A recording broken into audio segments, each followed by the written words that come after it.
వాడి కంఠం ఉత్తరించేస్తుంది అనమాట. ఆయన వస్తున్నప్పుడు మాత్రం ఇంకా ప్రోటోకాల్ లేదు. ఆయన వస్తున్నాడంటే అమ్మవారికి వినపడేటట్టు చెప్పవలసిందే. అంత భయభక్తులు అనమాట అమ్మవారికి కూడా. ఎవరు అలా వస్తున్నవాడు? పరమశివుడు వస్తున్నాడు సభలోకి. అందుకని ఇప్పుడు ఆవిడితో వచ్చి చెప్పాడు, ప్రతిహారి అరుచుకుంటూ వచ్చాడు, అమ్మా భవస్యాగ, ఆ మాట చూడండి, భవస్యాభ్యుత్థానే. భవుడు పరమశివుడు వచ్చేస్తున్నాడమ్మా సభలోకి, వచ్చేస్తున్నారు, బయలుదేరారు, దగ్గరికి వచ్చారమ్మా అనగానే అమ్మవారు వచ్చేస్తున్నారా అని కూడా అనలేదట. గభాల సింహాసనం నుంచి లేచిపోయి గబ గబ గబ గబ దివిగి ఎదురెళ్ళిపోతోంది. ఇప్పుడు ప్రవేశపెట్టండి అంటట్లేదు, తాను ఎదురెళ్ళిపోతోంది. ఎలా వెళ్ళిపోతోందిట? చక్రవర్తి సభలోంచి లేచి వెళ్ళేటప్పుడు మళ్ళీ ప్రోటోకాల్ ఉంటుంది. వెనకాతల మళ్ళీ ఆవిడికి స్తోత్రం చేస్తే వాళ్ళు పెడతారు, మంత్రులు పెడతారు, సేనాపతులు పెడతారు, ఆంతరంగిక పరివారం పెడతారు. ఒక్కొక్కరు ఒక్కొక్క కక్షిలో ఉండిపోతారు. చిట్ట చివరి వరకు మంత్రి గారు ఒక్కడే పెడతాడు.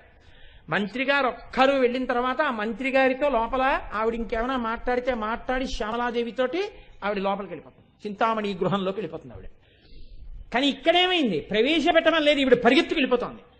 గబగబ గబగబా ఈవిడ వెళ్ళిపోతుంటే ఆవిడేదో పనిలో ఉంది, ఆవిడ వెళ్ళిపోతుంది, మనకేమిటని కూర్చున్న వాళ్ళు కూర్చున్నారు అనుకుంటున్నారా? వాళ్ళు లేచి నిలబడలేదట. అమ్మ బాబోయ్, అమ్మవారు ఇలా వెడుతోంది, మనం ఇలా నిలబడ్డమే అని వాళ్ళు కింద పడిపోయారు. అంటే ఇప్పుడు ఎవరి కిరీటం పెద్దది? ఒక కిరీటం, ఆయన కిరీటం పెట్టుకుని వచ్చాడో పెట్టుకోకుండా వచ్చాడో ఆయన జటాజుటం ఉంటుంది. అందుకని ఆయన వచ్చేస్తున్నాడు. ఆయన్ని మీరు చూడలేదు, ఇంకా కిరీటం పెట్టుకున్నాడో పెట్టుకోలేదో. ప్రతిహారి చెప్పాడంతే, మీకు చెప్పారు శంకరాచార్యులు వారు శివుడు కిరీటం పెట్టుకొచ్చాడని. ఇంకా ఆవిడ వెడుతోందని చెప్పారు, కిరీటం ఆయన పెట్టుకున్నాడో పెట్టుకోలేదో మీకు తెలియదు. కానీ పెట్టుకున్న కిరీటాలన్నీ ఏమయ్యాయి? ఆవిడ అంత గబగబా వెళ్ళిపోతున్నా, ఆవిడ ఏదో పని మీద వెళ్తున్నారని వీళ్ళు వెంటనే సరే మళ్ళీ వస్తుందని కూర్చోలేదు. ఆవిడ గబగబా దిగిడుతోంది అంటే హఠాత్ సంఘటన, ఎవరు ఊహించలేదు. ఎవరు ఊహించనప్పుడు ఆవిడ అలా వెడుతున్నా వీళ్ళందరూ నేల మీద పడిపోయారు. పడిపోతే ఇప్పుడు ఆవిడ తొందర, శివుడు వచ్చేస్తున్నాడు, గబగబా వెళ్ళిపోతుంది ఆవిడ బయటికి. వెళ్ళిపోతుంటే చెలికెత్తాలని అంటున్నారట. వాళ్ళు అమ్మవారు వెళ్తుంటే పరిగెత్తుకుంటే గబగబా చుట్టూ వచ్చేసారు. ఏదో Z+ కేటగిరీలో ఉన్నవాడు అటు ఇటు పెడుతుంటే బ్లాక్ క్యాట్ కమాండోస్ కూడా పరిగెత్తినట్టు వాళ్ళ చెలికెత్తులు పరిగెత్తుకుంటూ వచ్చన్నట్టు. అమ్మా కిరీటం వైరించం, అమ్మా ఇది బ్రహ్మగారి కిరీటాలు, 4 కిరీటాలు, జాగ్రత్త జాగ్రత్త, కాళ్ళకి తగులుతాయి, తప్పుకో తప్పుకో అంటున్నారట. కొంచెం వెనక్కుండా తొలగైంది వెనకది అంటారట. అమ్మ జాగ్రత్త, తగులుతాయి తగులుతాయి తగులుతాయి అని అమ్మవారికి తప్పుకోండి తప్పుకోండి అని చేతులు పట్టుకుంటున్నారట. అమ్మవారు ఇలా చూడటం లేట కిందకి వెళ్ళిపోతుంది. వీళ్ళు అమ్మ బాబోయ్ అమ్మవారి పాదాల దగ్గరికి వస్తున్నాయి, ఇంతే చాలు, ఏ కారణం అయితేనే దండం పెడదామంటే అక్కడికి ఎలాగో వెళ్ళడానికి కుదరదు, ఆవిడ లేచి వెళ్ళిపోతుంది. అందుకని వాళ్ళు అనుకోకుండా పాదాలు వచ్చాయి, వాళ్ళు కింద పడిపోయారట కిరీటాలతో. పడిపోయి పెడుతుంది, అమ్మ కిరీటాలు తగులుతాయి అని చిలికెత్తులు అంటున్నారట. అంటే చెప్పకుండా చెప్తున్నారు ఏ కిరీటం పెద్దది? అమ్మవారి కిరీటం పెద్దది ప్రస్తుతం వరకు కదండి. అందుకని ఆవిడ వెళ్ళిపోతుంది. చెలికెత్తలు అంటున్నారట కిరీటం వైరించం హరిహరపుర కైటబిద. అమ్మా బ్రహ్మగారి కిరీటాలు, ఇది కైటభుడు అనేటటువంటి రాక్షసుడిని మర్దించినటువంటి శ్రీ మహావిష్ణువు యొక్క కిరీటం. చాలా కఠినంగా ఉంటుందమ్మా ఈ కిరీటం. ఇది కిరీటం మీదకి బాణాలు వేస్తారు. శ్రీ మహావిష్ణువు స్థితికారకుడు. ఎప్పుడు లోకాల్లో ధర్మానికి హాని వచ్చిందంటే యుద్ధానికి వెళ్ళిపోయేది ఆయనే. కాబట్టి ఆయన కిరీటం మిగిలిన కిరీటాల్లో ఉండదు, అటువంటి కిరీటం. కాబట్టి అమ్మ అది చాలా కఠినంగా ఉంటుంది, నీ పల్లవమైన పాదములకు తగులుతుందేమో, అమ్మ జాగ్రత్త జాగ్రత్త. ఏమన్నా శ్రీ మహావిష్ణువు గారు వెనక్కొనండి అన్నట్ట. అమ్మవారు గబగబా వెళ్ళి అమ్మ గబుక్కుని తగులుతుందేమో, ఆ పాదం ఎంత కోమలమైన పాదం అమ్మా, తగిలితే ఇంకేమైనా ఉందా, జాగ్రత్త జాగ్రత్త అంటున్నారట. అందుకని పరిహరపుర కైటబిద, పరిహర తీసేయి అమ్మ వెనక్కెళ్ళు అంటున్నారట. కఠోరే కోటీరే స్థలసి జహిజం భారి మకుటం. అసలు ఇంద్రుడి దగ్గరికి వచ్చేటప్పటికి అన్నారట, ఇంద్ర అమ్మవారు ఎడుతోంది, ఏంటా కిరీటంతో అలా అడ్డంగా పడిపోతావు, తీసేయి కిరీటం, అమ్మా ఆ కిరీటాన్ని తప్పించుకో, దాటేసేయి, దాని దగ్గర నుంచి కాలేయకు, కిరీటం నుంచి దాటేయి. అమ్మవారు ఆ కిరీటం నుంచి దాటి వెళ్ళిపోయినా కూడా దానికి పూజ. అంటే బ్రహ్మాది దేవతల యొక్క కిరీటములే హఠాత్తుగా ఆవిడ సభలోంచి లేచి వెడుతుంటే నేల పడిపోయి ఆవిడ పాదముల దగ్గర అమ్మో తల్లి పాదములని నేల మీద పడి ప్రణిపాతం చేస్తున్నాయి. అంటే ఆవిడెవరు? శ్రీ మహారాజ్ఞి. ఆవిడ ఆజ్ఞలను అందరూ పాలిస్తారు తప్ప ఆ కిరీటం వేరొవరి దగ్గర వంగేది కాదు. మరి ఎందుకు పరిగెడుతోంది? వస్తున్నవాడు భర్త. ఆయన పరిపాలకుడు కాదా పక్కన పెట్టండి, భార్యాభర్తల మధ్యలో ఆ భేదం ఉండదు. అందుకే భర్తగారు పెద్ద అధికారి అయితే భార్య గారి కాళ్ళట్టుకున్నా ఆవిడ చెప్తే పని అవుతుంది. ఆ అధికారం ఆవిడ యందు సంక్రమించే ఉంటుంది, తెలిసో తెలియకో ఉంటుంది ఖచ్చితంగా. అందుకని వాళ్ళిద్దరి మధ్య అభేదం. పార్వతీదేవి పరమేశ్వరుడికి దండం పెడితే పరమేశ్వరుడు పెద్దవాడా, పరమేశ్వరుడు కౌగిలించుకుంటే పార్వతీదేవి పెద్దదా, ఆ తర్కం ఉండదు. దంపతుల మధ్యలోకి వెళ్ళడానికి లేదు. కానీ ఇప్పుడు మీకు ఏమిటి ద్యోతకమైంది? ఆవిడ మహాపతివ్రత. అంత స్థితిలో ఆవిడ ఉన్నా, మహారాజ్ఞి అయి ఉన్నా, భర్త వస్తున్నాడనేటప్పటికీ తాను ఎదురు వెళ్ళింది అంటే, తానే సభలోంచి లేచి ఎదురెళ్ళిపోయింది అంటే భర్తకి నమస్కారం చేయకుండా ఎలా వచ్చిందని మీరు అనుకుంటున్నారు? శంకరులు చెప్పాలి ఆ విషయం మీకు? చెప్పక్కర్లేదు. చెప్పకపోయినా మీకేమిటి అర్థం అవుతోంది? ఆ కిరీటం భర్త ముందు మాత్రమే వంగుతోంది, ఇంకెవరి ముందు వంగట్ల. ఆవిడ పాదముల ముందు మిగిలినవన్నీ వంగుతున్నాయి. కాబట్టి ఆ కిరీటమే పెద్ద కిరీటము. ఇప్పుడు ఆ కిరీటంలో ఉన్న పద్మరాగమణులు నువ్వు చూడగలిగితే, ఆ కిరీటంలో ఉన్న పద్మరాగమణుల గురించి నువ్వు 4 మాటలు అనగలిగితే నీ జీవితం ఏమైపోతుంది? ఉత్తర క్షణంలో భక్తి కలుగుతుంది. భక్తి అనగానేమి? నేను ఇందాకే మీకు చెప్పా, హద్దుని మీరు తెలుసుకుని జీవించుట. పైన ఒకడున్నాడు, జాగ్రత్తగా ఉండాలి, చూసేవాళ్ళు ఉన్నారనేటటువంటి హద్దు తెలుసుకోవడం.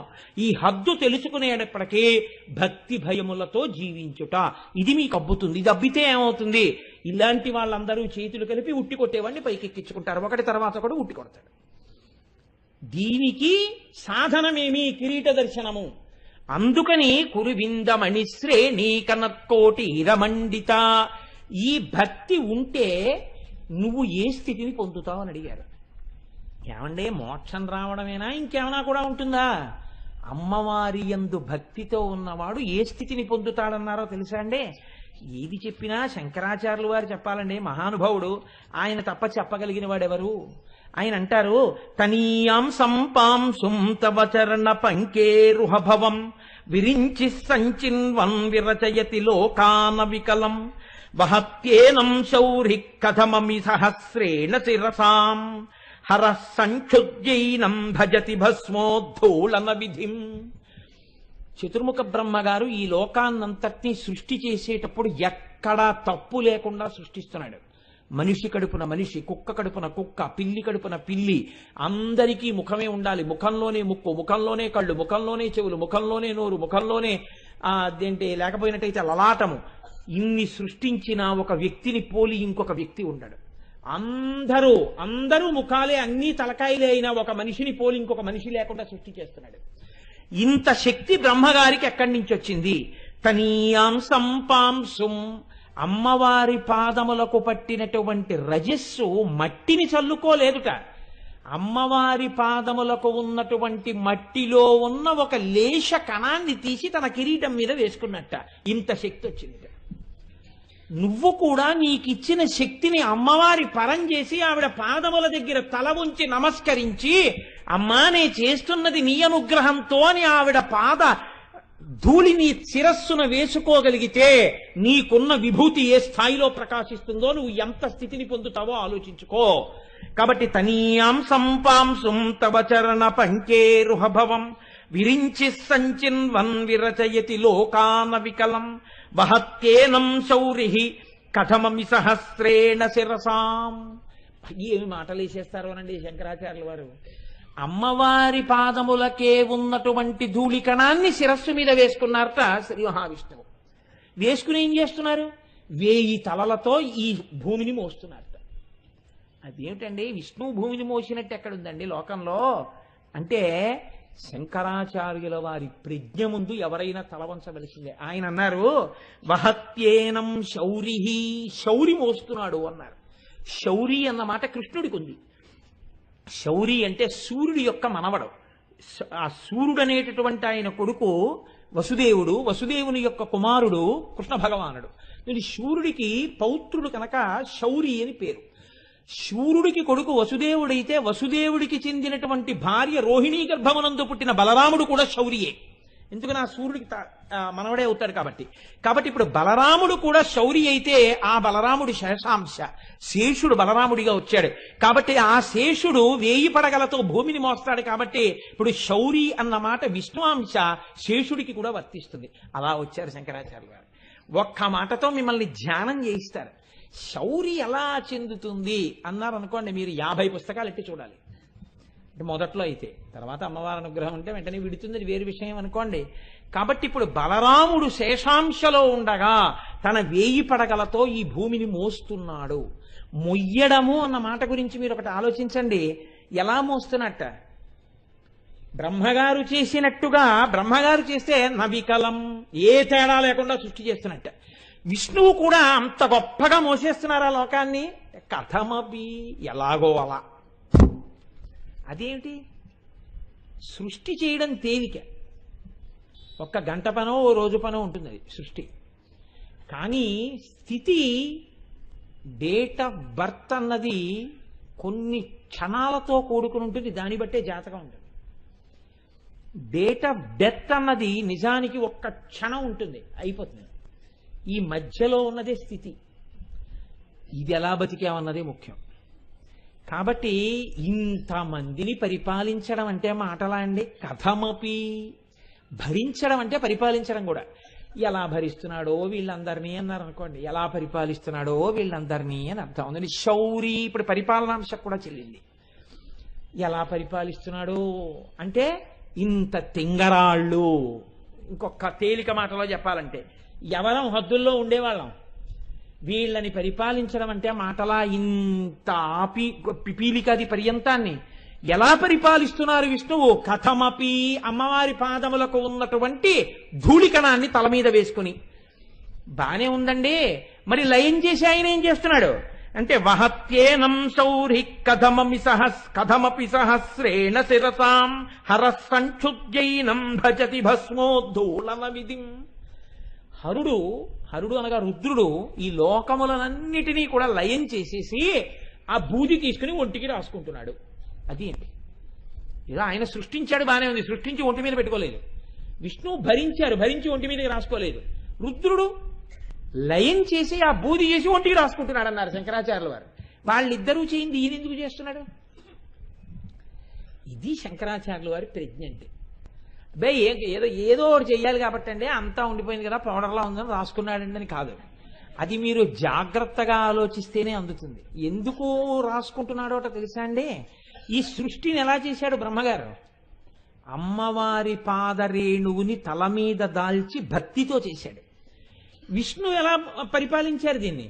అమ్మవారి పాదరేణువుని తల మీద వేసుకుని భక్తితో పాలించారు ఈ లోకాన్ని. కాబట్టి ఈ లోకం ఎక్కడి నుంచి వచ్చింది? అమ్మవారి పాద రేణువు యొక్క అనుగ్రహంతో వచ్చింది. కాబట్టి ఇప్పుడు దీన్ని అంతటినీ బూది చేసినా ఇది ఏదైంది? అమ్మవారి యొక్క అనుగ్రహమే బూది రూపాన్ని దాల్చింది. దాన్ని అలా వదిలేస్తే ఎలా? ఇంకా దీన్ని వాడుకోవడానికి నేను ఒక్కడే మిగిలేని ఈ అనుగ్రహాన్ని, ఇది ఇలా వదిలేయడం ఎందుకనా? ఆ అనుగ్రహాన్ని ఒళ్ళంతా రాసేసుకున్నట్ట శంకరుడు. అందుకని విభూతి ధారణ చేశాడు అన్నారు శంకరాచార్య గారు.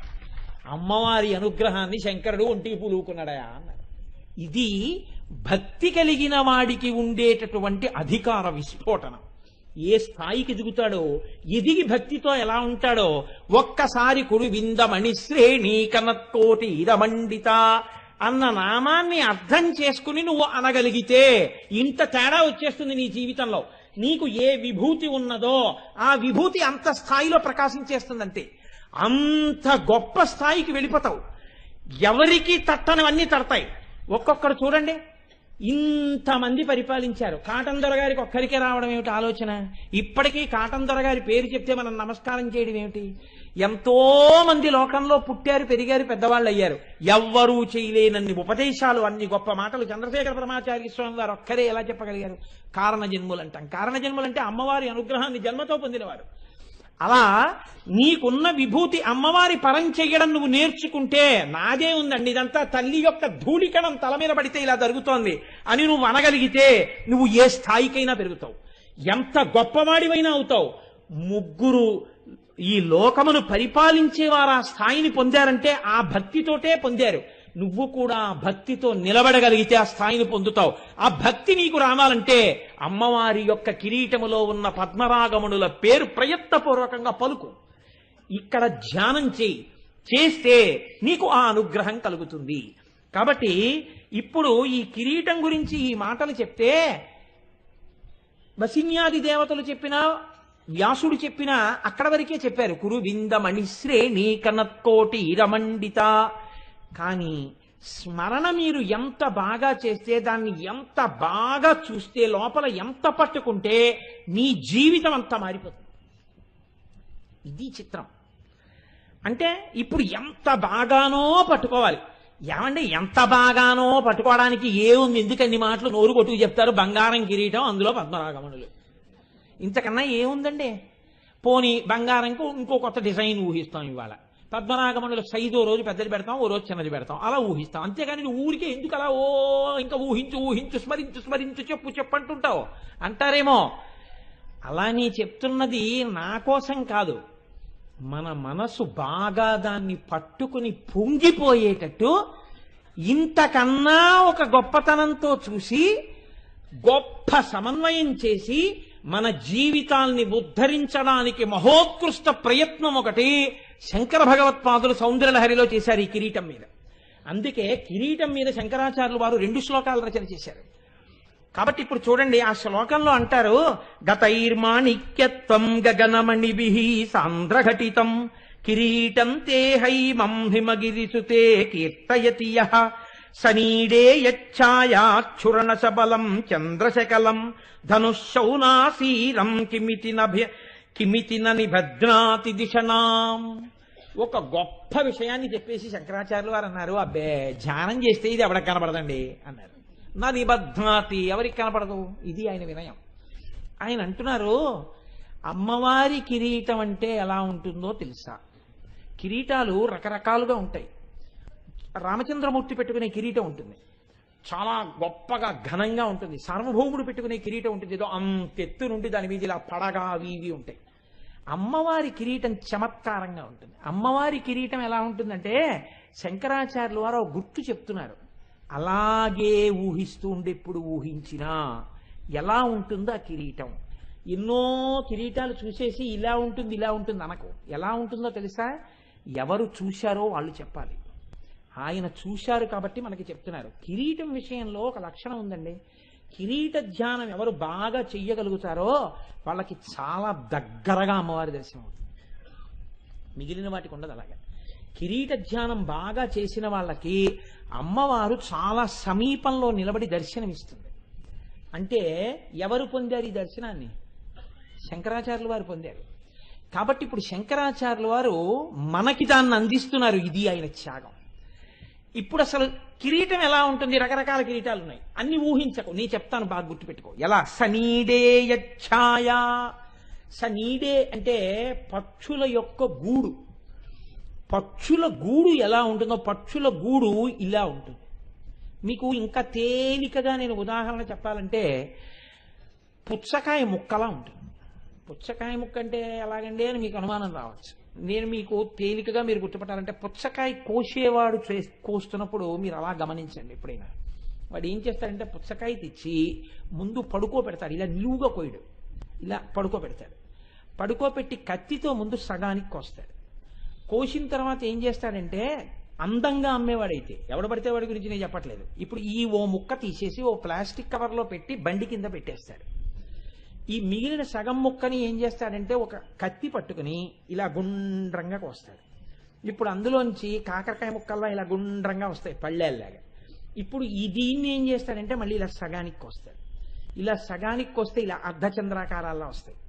ఇప్పుడు వీటిని ఏం చేస్తాడంటే గమ్మత్తుగా పెడతాడు ఇలా. ఇది మీరు చూడగానే ఏం చేస్తుందంటే కంటిని ఆకర్షిస్తుంది, తదియనాటి చంద్రరేఖల్లా ఉంటాయి. ఇది తిందామని మీరు ఏం చేస్తారంటే పెడితే ₹1 ₹2 పెడతాడు. అనంతమైన ముక్కలు సృష్టిస్తాడు. ఇప్పుడు ఆ ముక్క పట్టుకుంటే మీరు ఇలా పట్టుకోవడానికి ఉండదు, ఇలా కింద పట్టుకోవాలి. పట్టుకుని మీరు ఈ చివరి నుంచి అందులో ఉన్న ఎర్రగుజ్జంతా తినేస్తే తెల్లగుజ్జుతో ఆకుపచ్చ అర్ధచంద్రాకారంగానే మిగిలిపోతుంది. దీన్ని మీరు కింద పారేస్తే దాని రూపం చెడదు, ఎర్ర గుజ్జు పోతుంది, మేకో గొర్రెో తినేస్తుంది, తర్వాత విషయం. కానీ చూడండి, అర్ధచంద్రాకారంగా దాని ఆకారం మిగిలిపోతుంది తిన్న తర్వాత కూడా. అలా తేలికగా చెప్పాలంటే అంతకన్నా ఉపమానం లేదు. సనీడే యచ్ఛాయా. పక్షి గూడు పెడితే ఇలా పెడుతుంది. ఎందుకో తెలుసా అండి? తాను కూర్చుంటే రెక్కలు ఇలా పెడితే గుడ్డు చక్కగా అందులో ఉండాలి. తాను పొదిగితే ఇలా పక్షి కూర్చుంటుంది, బరువంతా ఆంచదు, పొట్ట వేడి ఒక్కటే గుడ్డుకు తగులుతుంది. అమ్మ పొట్ట వేడి గుడ్డు పెంకుకి తగిలితే ఆ వేడి లోపల ఉన్న పిండం గ్రహించి పిల్లతనాన్ని పొందుతుంది, ప్రాణం పోసుకుంటుంది. తన కంటికి కనపడనటువంటి తన బిడ్డ గుడ్డులో ప్రాణం పోసుకుంటున్నప్పుడు తన ఒంటి వేడి చేత పొదగబడుతున్న గుడ్డు వలన పొందుతున్నటువంటి అవ్యాజమైన ఆనందం చేత పక్షి కనుగుడ్లు గమ్మత్తుగా ఇలా మూస్తుంది. మీరు ఏ వెంకటాచలం లాంటి క్షేత్రాలకో వెళ్ళినప్పుడు ఏ మధ్యాహ్నం వేళ ఒక్కరూ తిరుగుతుంటే చెట్ల మీద గోళ్లల్లో పొదుగుతున్న పక్షులు కనపడతాయి. అప్పుడు వాటి కళ్ళల్లో ఆనందం చూడాలి మీరు. అమ్మవారు కట్టిన గూడు కూడా అలా ఉంటుంది, అమ్మవారి కిరీటం కూడా అలా ఉంటుంది, ఇలా గూడులాగా. వెంకటేశ్వర స్వామి వారు పెట్టుకుంటారే కిరీటం, ఏదో కొంచెం బోర్లించినట్టు ఉంటుంది, అలా ఉంటుంది అనమాట ఆ కిరీటం. ఇప్పుడు ఈ కిరీటం గురించి శంకరాచార్యుల వారు ముందు మీకు ఒక క్లూ అందించారు. అలా ఊహిస్తే ఇప్పుడు అందులో ఏముంది? గతైర్మాణిక్యత్వం గగనమణిభిః సాంద్రఘటితం. ఇప్పుడు మామూలుగా ఒక రాజు పెట్టుకునే కిరీటం అయితే ఏదో ఇంత బుర్రకాయ ఉంటుంది. అమ్మవారు సమస్త విశ్వములు ఆవహించింది. ఇంత విశ్వరూపిణి అయినటువంటి జగన్మాత తలకి సరిపోయే కిరీటాన్ని ఎవరు తయారు చేస్తారు? దానికి మణులు ఎక్కడి నుంచి వస్తాయి? అందుకని శంకరాచార్యుల వారు అన్నారు, ఆ ఎర్రటి మణులు ఏవో కావు, ద్వాదశాదిత్యులే అన్నారు. 12 సూర్యులే అమ్మవారి కిరీటానికి మణులు. ఆ 12 ఇంద్రుడు, ధాత, పర్జన్యుడు, త్వష్ట, పూషుడు, అర్యముడు, భగుడు, వివస్వంతుడు, విష్ణువు, అంశవంతుడు, వరుణుడు, మిత్రుడు. వాళ్ళ పేర్లు తలుచుకుంటే చాలా ఆరోగ్యం. ఆ ద్వాదశాదిత్యులు అమ్మవారి కిరీటంలో మణులుగా ఉంటారు. ఇప్పుడు మణులుగా ఉన్నారు, బాగుంది. అమ్మవారి కిరీటానికి ఒక్కదానికే ఒక గమ్మత్తుంది, చంద్రరేఖ ఉంటుంది. మిగిలిన కిరీటాలకి చంద్రరేఖ ఉండదు. ఆ చంద్రరేఖ ఎప్పటిది? తదియ నాటి చంద్రరేఖ. తదియ కృష్ణపక్షంలోదా శుక్లపక్షంలోదా? కృష్ణపక్షంలో ఉన్నటువంటి తదియ నాటి చంద్రరేఖ ఇవాళ ఉందే చంద్రరేఖ ఇంచుమించి ఇవాళ చవితి కాబట్టి ఇది అవుతుంది, ఇది కాదు. శుక్లపక్షంలో ఉన్నటువంటి తదియ నాటి చంద్రరేఖ మనం టేకి పెడుతూ కారులోంచి దర్శనం చేశాం కదా ప్రసాద్ బాబు గారు, అందుకని నమస్కారం చేస్తారు తదియనాటి చంద్రరేఖకి. శుక్లపక్షంలో తదియనాటి చంద్రరేఖ ఇలా ఉంటుంది. అది నేను చెప్పిన పుచ్చకాయ ముక్క ఆకారంలో ఉంటుంది. అలాంటి చంద్రరేఖ ఒకటి అమ్మవారి కిరీటం మీద ఇలా ఉంటుంది. మళ్ళీ ఇప్పుడు ఇలా ఉన్నటువంటి ఈ చంద్రరేఖ ప్రకాశిస్తుంటే 12 సూర్యులు ద్వాదశాదిత్యులు ఆ పద్మరాగమణులులా కిరీటంలో ఉన్నారు. అమ్మవారు నవ్వుతూ కూర్చుంది. శంకరాచార్యుల వారు అన్నారు, ఈ చంద్రబింబం దగ్గర నుంచి అమృత బిందువులు పడతాయి కదా చంద్రుడు అన్న తర్వాత. ఈ అమృత బిందువు ఇలా పడింది. పడుతుంటే ఈ ద్వాదశాదిత్యుల్లోంచి ఒక కిరణం ఆ బిందువులోకి వెళ్ళింది. వాన పడుతోంది, సూర్యప్రకాశము ఉంది. సూర్యకిరణం వాన బిందువులోంచి వెళ్ళగానే ఆకాశంలో ఇంద్రధనస్సు వస్తుంది, 7 రంగుల కింద విడిపోతుంది. అలాగే చంద్రుడి నుంచి పడుతున్నటువంటి సుధా బిందువు మీదకి సూర్యకిరణం పడగానే ఎట్నుంచి పడిన కిరీటానికి చుట్టూ ఉన్నాయి ఆదిత్యులు. ఆ సూర్యకిరణం ఇలా పడగానే ఇంద్రధనస్సు వస్తుంది అమ్మవారి కిరీటం మీద, 7 రంగుల కింద విడుతుంది. ఇలా అమ్మవారి కిరీటం చుట్టూ ఇంద్రధనస్సు ఏర్పడుతుంది. నువ్వు బాగా చూశావని గుర్తు ఏమిటంటే నీకు ఆ ఇంద్రధనస్సు కూడా కనపడి ఉండాలి ధ్యానంలో. లేకపోతే ఈ చంద్రరేఖ నుంచి పడుతున్న సుధాబిందువు సూర్యకిరణం అలా వెళ్ళడం, అందులోంచి విడివడి ఇంద్రధనస్సు కూడా పడడం జరిగింది అంటే నువ్వు బాగా ధ్యానం చేశావు. ఇలా బాగా ధ్యానం చేసిన వాడికి ఇంద్రధనస్సు అన్నది కొత్తగా కనపడింది. అది ఇంద్రధనస్సు అని శంకరాచార్యులు వారు చెప్పరు. ఎంత రహస్యనామం వాడారో తెలుసా అండి ఆయన? శౌనాసీరం అన్నారు. శౌనాసీరం అన్న మాట ఇంద్రుడికి అమరకోశంలో వాడారు. సైన్యంలో ముందుండి యుద్ధం చేస్తాడు కాబట్టి, ముందు గొప్ప సైన్యం ఉంచుతాడు కాబట్టి ఆయనకి శౌనాసీరం అని పేరు. ఇంద్రుడి యొక్క ధనస్సు ఎలా ఉంటుందో అలా 7 రంగులు విడిపైన ఇంద్రధనస్సు ఏర్పడుతుంది. అంటే మీరు నిజంగా ఇప్పుడు ధ్యానం చేయడానికి ఒక గొప్ప అవకాశాన్ని శంకరాచార్యుల వారు మీకు ఇచ్చేశారు. ఇప్పుడు మీరు కళ్ళు మూసుకొని అమ్మవారి బంగారు కిరీటం, అందులో మణులు, పైన చంద్రరేఖ. లోకంలో ఉండేటటువంటి సంప్రదాయం ఏమిటంటే చంద్రుడు స్వయం ప్రకాశకుడు కాడు, సూర్యుడు స్వయం ప్రకాశకుడు. సూర్యుని కిరణాలు చంద్రుడి మీద పడితే చంద్రుడు ప్రకాశిస్తాడు. శంకరాచార్యులు వారు అంటున్నారు చంద్రుడి యొక్క ప్రకాశం చేత సూర్యుడి యొక్క ప్రకాశం కలిస్తే ఇంద్రధనస్సు వస్తుంది అంటున్నారు. ఆయన అమ్మవారి అనుగ్రహం వల్ల ఏమైందంటే చంద్రుడు గొప్ప స్థాయిలోకి వెళ్ళిపోయాడు. ఇప్పుడు శంకరుడికి సూర్యశేఖరుడు అని పేరుంది, చంద్రమౌళీశ్వరుడు అని పేరుంది. ఇప్పుడు శంకరాచార్యులు వారు ఈ శ్లోకంలో రహస్యంగా అమ్మవారిని సూర్యచంద్రమౌళీశ్వరి అని నామకరణం చేశారు. ఇప్పుడు ఇలా అనడం వల్ల మీకేం తెలిసింది? అమ్మవారు సూర్యచంద్రమౌళీశ్వరి. ఇప్పుడు మీకు తెలియకుండానే ఈ నామం మీరు పలికేశారు. చంద్రమౌళీశ్వరుడి భార్య చంద్రమౌళీశ్వరి. మీరు మీ ప్రమేయం లేకుండా, మీకు తెలియకుండా ఈ సామ్యాన్ని తీసుకొచ్చి ఆవిష్కరించేశారు. కిరీటాన్ని అడ్డు పెట్టుకుని ధ్యానం చేస్తే, ధ్యానంలో ఇలా ఎవరికి దృగ్గోచరమైందో వాడు ఆ క్షణంలోనే జన్మ సార్థకత పొందేశాడు. అయిపోయింది, వాడి జన్మకి సాధించవలసిన ప్రయోజనం సాధించేశాడు. ఒక్క కిరీటం ఎంత స్థాయిలో ప్రయోజనాన్ని తీసుకొచ్చిందో చూడండి. కాబట్టి ఇది శంకరాచార్యులు వారి ప్రతిపాదన. ఎందుకని? శంకరాచార్యులు వారు కైలాసానికి వెళ్ళినప్పుడు పరమశివుడు 5 శివలింగాలు ఇచ్చాడు ఆయనకి. 5 శివలింగాల పేర్లు చంద్రమౌళీశ్వర లింగాలే. 5 శివలింగాల్ని శంకరాచార్యులు వారు తీసుకొచ్చి 5 చోట్ల పెట్టారు. ఒకటి కంచిలో ఉంది, ఒకటి శృంగేరిలో ఉంది, ఒకటి చిదంబరంలో ఉంది, ఒకటి కేదార్నాథ్లో ఉంది, ఒకటి నేపాల్ నీలకంఠంలో ఉంది. 5 చోట్ల ఉన్న శివలింగాల పేర్లు చంద్రమౌళీశ్వర లింగాలే. అందుకే శృంగేరి వారు సాయంకాలం పూజ చేసినా చంద్రమౌళీశ్వర ఆరాధన అంటారు, కంచివారు చేసినా చంద్రమౌళీశ్వర ఆరాధన అంటారు. చంద్రమౌళీశ్వరుని భార్య కూడా చంద్రమౌళీశ్వరియే. రూపమునందు ఇద్దరు ఒక్కలా ఉంటారు.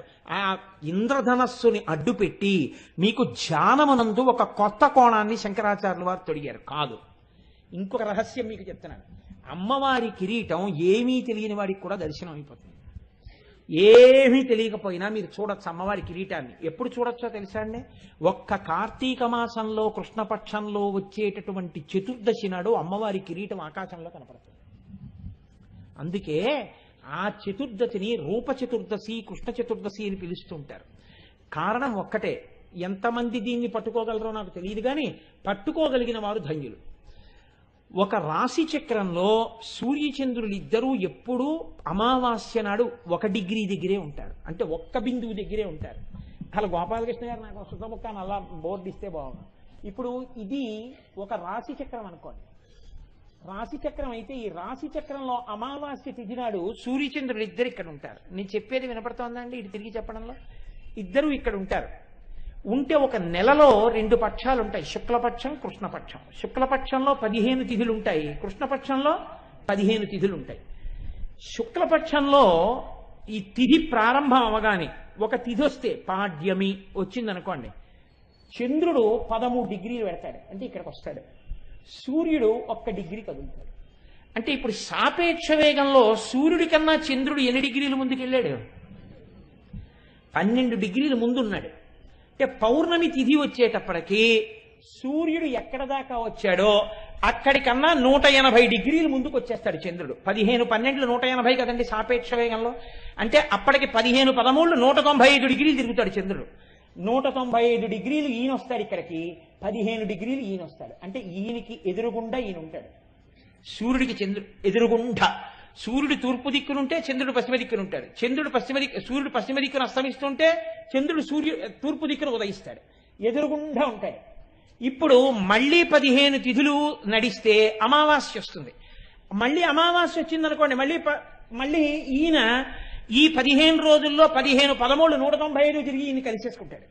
ఈయన్ని కలుసుకునే లోపల అమావాస్యకి ముందు చతుర్దశి తిథి నాటికి ఇంకొక 12 డిగ్రీలు దాటితే అమావాస్య కలిసిపోతాడు. అందుకని సూర్యుడు ఇక్కడ ఉన్నాడు అనుకోండి, చంద్రుడు ఇక్కడ ఉంటాడు. 12 డిగ్రీలు మాత్రమే వెనకాలకు ఉంటాడు చంద్రుడు. సూర్యుడు ఇక్కడ ఉంటాడు, చంద్రుడు ఇక్కడ ఉంటాడు. సూర్యుడు చంద్రుడు ఇలా దగ్గరగా ఉన్నప్పుడు ఆకాశాన్నంతటినీ మీరు ఒక మకుటంగా భావిస్తే అసుర సంధ్య వేళలో ఎర్రటి కాంతి వస్తుంటుంది. అది అమ్మవారి ద్వాదశాదిత్యుల పద్మరాగమునుల మీద కాంతిగా భావన చేస్తే, ఇటు చూస్తే సూర్యుడు, ఇటు చూస్తే చంద్రుడు 12 డిగ్రీల తేడాలో మీరు చూస్తే అప్పుడు ఆకాశంలో ఒక ఇంద్రధనస్సుని చూడగలిగితే, కార్తీక మాసంలో కృష్ణపక్షంలో చతుర్దశి తిథి నాడు అలా ఆకాశంలో అసుర సంధ్య వేళలో దర్శనం చేసిన ప్రతి వాడికి అమ్మవారి కిరీట దర్శనం చేసినటువంటి భాగ్యాన్ని ఖాతాలో వేసేస్తారు. అది రహస్యం. దాన్ని మనకి చేయించడం కోసమని శంకరాచార్యులు వారు అదే ప్రయోగాన్ని, ఖగోళ రహస్యాన్ని తీసుకొచ్చి గగనమణిభిః అంటూ ద్వాదశాదిత్యులతో, చంద్రుడితో, ఇంద్రధనస్సు ఎలా వస్తుందో మనకి ఒక్క కార్తీక మాసంలో చూడకుండా ఎప్పుడైనా కిరీటం చూడడానికి వీలుగా ధ్యానంలో చూడగలిగిన రహస్యాన్ని మనకి ఆయన ఉపదేశం చేశారు. కాబట్టి ఎంత రహస్యాన్ని దాచారో చూడండి. అయితే విచిత్రం ఏమిటంటే, ఏమండి దీని వలన ప్రయోజనం ఇంతేనా, ఉత్తరక్షణ ప్రయోజనాలు కూడా ఏమైనా ఉంటాయా? ఆర్యా దిశతి అని దుర్వాసో మహర్షి చేశారు. నిన్న రోజున చెప్పానే, మహానుభావుడు అమ్మవారిని ఇలా ఎదురుగుండా చూస్తూ స్తోత్రం చేశారు. ఆ స్తోత్రం చేస్తున్నప్పుడు దుర్వాసో మహర్షి చేత అమ్మవారు ఒక అద్భుతమైన మాట ఒకటి చెప్పించింది. దాన్ని ఆ స్తోత్రంలో అంతర్భాగంగా ఒక శ్లోకం నుంచి ఒక శ్లోకం వరకు పెద్దలు ఏం చేశారంటే దీన్ని కవచము అని నిర్ధారణ చేశారు. ఆ శ్లోకాలు విన్నా, ఆ శ్లోకాలు పలికినా ఉత్తరక్షణ ప్రయోజనం వస్తుంది. దీన్ని సాధారణంగా ఏం చేస్తారంటే ప్రతిరోజు ఇంట్లో యజమాని చదవాలి. ప్రతిరోజు యజమాని చదువుకుంటూ ఉండాలి. యజమాని చదివినా ఎప్పుడైనా తన వారికి ఆపదొస్తోందేమో అని భయం వేసినా స్నానం చేసి ఇది ఒకసారి చదువుకోవాలి. ప్రతిరోజు యజమాని చదువుకోవలసింది కవచం ఉపదేశం తీసుకుని. అందులో దుర్వాసో మహర్షికి ఎలా కనపడ్డాయో తెలుసా అండి అమ్మవారి యొక్క నామాలు? మనం కురువింద మణిశ్రే నీకనత్కోటి ఇరమండిత అని వశిన్యాది దేవతలు అన్నారు. దుర్వాసుడు అన్నాడు, మహానుభావుడు ఆర్యా దిశతిలో, లలితా పాతు శిరోమే. లలిత అని మీరు అనగానే తలకాయ రక్షింపబడుతుంది. ప్రమాదం ఏదన్నా ముంచుకొచ్చేస్తుంటే తలకాయకి లలిత అంటే తలకాయ రక్షింపబడుతుంది. లలాటమంబాచ మధుమతి రూప. నుదురు ఏదైనా ప్రమాదానికి గురి కావలసి ఉంటే మధుమతి అన్న మాటతో అమ్మవారిని అంబా మధుమతి అంటే లలాటము రక్షింపబడుతుంది. భ్రూయుగ్మంచ భవానీ పుష్పశరాపాతు లోచన ద్వంద్వం. కళ్ళు రెండు రక్షింపబడాలంటే కళ్ళకి ప్రమాదం జరగకూడదనుకుంటే ప్రతిరోజు ఏమో ఏ రోజున ఏ ప్రమాదం వస్తుందో ఎవరికి తెలుసు. అందుకని పుష్పశరాపాతు లోచన ద్వంద్వం, పుష్పశరా అన్న పేరు ఒక్కసారి పలికితే రెండు కళ్ళు రక్షింపబడతాయి. పాయాన్నాసాం బాలా, ముక్కు రక్షింపబడుతుంది బాలా అన్న మాట అంటే. శుభగా దంతాశ్చ, శుభగా అన్న మాట అంటే దంతములు రక్షింపబడతాయి. సుందరీ జిహ్వాం, నాలుక రక్షింపబడుతుంది, తప్పుడు మాటలు మాట్లాడడం, విశేషంగా జిహ్వ కోసం తినడం తగ్గించుకుంటాడు. సుందరి సుందరి సుందరి అన్న మాట వాడితే. అధరోష్టం ఆదిశక్తి, కింది పెదవిని ఆదిశక్తి ఆవహించి ఉంటుంది. అంటే ఈ పెదవికి పెదవి తగిలినప్పుడే కొన్ని అక్షరాలు వస్తుంటాయి. అలా రక్షించేటట్టుగా అమ్మవారు కింది పెదవిని రక్షించాలంటే ఆదిశక్తి అనాలి. చక్రేశీ పాతుమే చిరంచిబుకం, గడ్డం రక్షింపబడాలంటే అమ్మవారిని చక్రేశీ అని పిలవాలి. కామేశ్వరీ చకర్ణౌ, కామేశ్వరి అని పిలిస్తే చెవులు రక్షింపబడతాయి. కామాక్షీ పాతు గండయోర్యుగళం, ఈ గండభాగం రక్షింపబడాలి అంటే కామాక్షి అని పిలవాలి. శృంగారనాయిక శృంగారనాయిక వ్యాద్వక్త్రం, ముఖమంతా రక్షింపబడాలి అంటే శృంగారనాయిక అని పిలవాలి. నేను ఈ మాట ఎందుకు చెప్తున్నాను, ఎందుకు ఇవాళ దీన్ని ప్రత్యేకంగా చదువుతున్నాను అన్నదానికి మీకు ఒక రహస్యం చెప్తాను. పేర్లు చెప్పడం నాకు ఇష్టం లేదు, కానీ ఒక గొప్ప అధికారి భార్య మెరుపు తీగ ఏరి కోరి ఒక గొప్ప అధికారికి ఇచ్చి వివాహం చేశారు. ఇద్దరు పెళ్ళే 6 నెలలు. ఎంత సంతోషంగానో జీవితం గడుపుతున్నారు. చిన్న వయస్సులో గొప్ప అధికారి ఆయన ఎంత స్థాయికి పెడతారు. ఈమెయో మెరుపు తీగ, అన్యోన్యమైన దాంపత్యం. ఆ తల్లి ఒకనాడు బాత్రూంలోకి వెళ్ళి గీజర్ స్విచ్ ఆన్ చేసుకుని లోపలికి వెళ్ళింది. వేడి నీళ్లు పోసుకుందాం అనుకుని పంపు తిప్పింది, గీజర్ పేలిపోయింది. ఆ మరుగునీళ్ళన్నీ వచ్చి మీద పడిపోయి తలుపు లోపల వేసి ఉంది. ఆవిడ స్పృహ తప్పి పడిపోయింది ఆ వేడి నీళ్ళలో. ఆ తలుపు కొట్టి ఆ చప్పుడికి తలుపు పగల కొట్టి పైకి తీసుకొచ్చారు. మాంసపు ముద్దగా బతికి ఉంది ఆవిడ. ప్రమాదం జీవన గతుల్ని మారుస్తుంది. నిన్ను, నీ బిడ్డల్ని, నీ వారిని రక్షించుకోవడానికి అమ్మవారే అనుగ్రహించి నిలబడి దుర్వాసో మహర్షికి దర్శనమిచ్చింది. ఈ పేర్లతో పలికితే నేను ఇలా రక్షిస్తానని. అందుకే ఆ పేర్లు ఒక్కొక్క పేరు ఒక్కొక్క స్థాయిలో ఎలా కాపాడేస్తాయో చూడండి. అందుకనే దాన్ని కవచం అన్నారు. కవచం కట్టుకుంటే ఎలా రక్షిస్తుందో అమ్మవారి పేర్లు కవచమై రక్షిస్తాయి. సింహాసనేశ్వరీ చ గళం. కంఠం రక్షింపబడాలంటే సింహాసనేశ్వరి సింహాసనేశ్వరి అని అమ్మవారిని ఉపాసన చెయ్యాలి. స్కంద ప్రసూచపాతు స్కంధౌ బాహూచపాటలాంగీ మే పాణీచ పద్మనిలయ. అంటే నేను ఇలా చెప్పేస్తుంటే మీకు తెలిసిపోతుందేమో, అన్నీ నేను ఎంతకని చెప్పుకొని రాగలను. పాయాదనిశం నఖావళి విజయ. గోళ్లు పుచ్చుగోళ్ళు అయిపోతే పాడైపోకుండా గోళ్లు రక్షింపబడాలంటే విజయ విజయ అనాలి. అందుకే ఇంట్లో ఆడపిల్లలకి చక్కటి పేర్లు పెట్టేవారు పూర్వం. ఆ పేర్లతో పిలిచేవారు. సరే, ఇంక నేను అండమేందు. కోదండిని చ వక్ష. వక్షస్థలం రక్షింపబడాలంటే కోదండిని అనాలి. కుక్షించ వ్యాకులాచలతనూజాహ. పార్వతీదేవి పేరు పలికితే కడుపు రక్షింపబడుతుంది. కళ్యాణీ చ వలగ్నం. నడుము ఎవరికైనా దెబ్బతిని ఇబ్బంది పడుతుంటే వాళ్ళు ఈ కవచంలో ఈ నామాన్ని ఎక్కువ చెప్పాలి, కళ్యాణి కళ్యాణి అని. కటించపాయా కళాధర శిఖండాహ. నడుము యొక్క పైభాగం వంగడం లేవడం ఇలాంటి వాటిలో ఇబ్బందులు వస్తే ఈ కవచంలో ఈ మకుట రేఖ, అమ్మవారు కిరీటం పెట్టుకుని ఆ కిరీటం మీద ఉన్న చంద్రరేఖతో ఉన్న కిరీటం ఉందే, ఈ కిరీటం పెట్టుకున్న నామాన్ని ఎక్కువ అనుసంధానం చేస్తే నడుం మీద భాగంలో వచ్చిన నొప్పులు తగ్గిపోతాయి. అమ్మవారు రక్షిస్తుంది ఆ ప్రాంతాన్ని. అందుకని ఆ కిరీట నామం అంతా రక్షిస్తుంది. ఇది వంగి లేవలేకపోతున్నాడు అనుకోండి, పోట్లు అనుకోండి, ఇక ఏ ఉపాసనకి పనికిరాడు. కూర్చోలేడు నిప్పి, నించోలేడు నిప్పి, బాగా కూర్చోలేకపోతున్నానండి వచ్చి అంటాడు. ఆ నిప్పుల నుంచి రక్షణ ఆ నామంలోంచి వస్తుంది. ఊరు ద్వయంచపాయాదుమా. ఉమా అంటే తొడలు రక్షింపబడతాయి. మృడానీచ జానునీ రక్షేత్. మోకాళ్ళు మృడానీ అన్న నామంతో రక్షింపబడతాయి. జింఘేచ షోడసీమే. పిక్కలు షోడసీ నామంతో రక్షింపబడతాయి. ప్రాయాత్వాదౌ చపాశ శృణిహస్త. శృణిహస్త అని పిలిస్తే అమ్మవారిని పాదములు రక్షింపబడతాయి. అలాగే ప్రాతపాతు పరమాం. దేవి అనుకుంటూ నిద్రలేస్తే ఉదయకాలమునందు ప్రమాదం రాకుండా ఉంటుంది. మధ్యాహ్నే పాతు మణిగృహాధీశ. మణిగృహాధీశ అంటే మధ్యాహ్న కాలమునందు రక్షింపబడతారు. శర్వాణ్యవతు చ సాయం. సాయంకాలం అవగానే శర్వాణి అని ఒకసారి అనుకుంటే సాయంకాలంలో రక్షింపబడతాడు. పాయాద్రాత్రౌ చ భైరవి సాక్షాత్. రాత్రి అవగానే చీకటి పడగానే ఒకసారి భైరవి అనుకుంటే రాత్రి వేళ రక్షింపబడతాడు. భార్యాం రక్షతు గౌరీ. గౌరీదేవిని ఒక్కసారి పూజామందిరంలో యజమాని రోజు ఈ కవచం చదివితే, గౌరీ ఈ శ్లోకాల్ని చదివితే చాలండి, చదువుతుంటే గౌరీ అనడం వల్ల భార్య రక్షింపబడుతుంటుంది. అలాగే పాయాత్ పుత్రాంశ్చ బిందు గృహపీఠ. కొడుకులు కూతుళ్ళు రక్షింపబడతారు. రోజు యజమాని పూజాగృహంలో బిందు గృహపీఠ అనోసారంటే. అలాగే శ్రీ విద్యా చ యశోమే. శ్రీ విద్య అని పిలిస్తే, మా గోపి గారి కూతురు పేరు శ్రీ విద్య. శ్రీ విద్య అని పిలిస్తే మంచి కీర్తివంతుడవుతాడు. అందుకే మా గోపి గారికి అంత కీర్తి అనుకుంటాను, అనురాధ గారికి.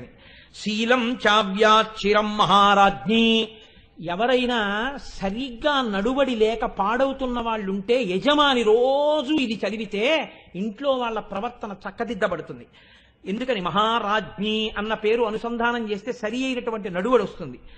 పవనమయి పావకమయి క్షోణిమయి వ్యోమమయి కృపీటమయి రవిమయి శశిమయి దిగ్మయి సమయమయి ప్రాణమయి శివే పాహి.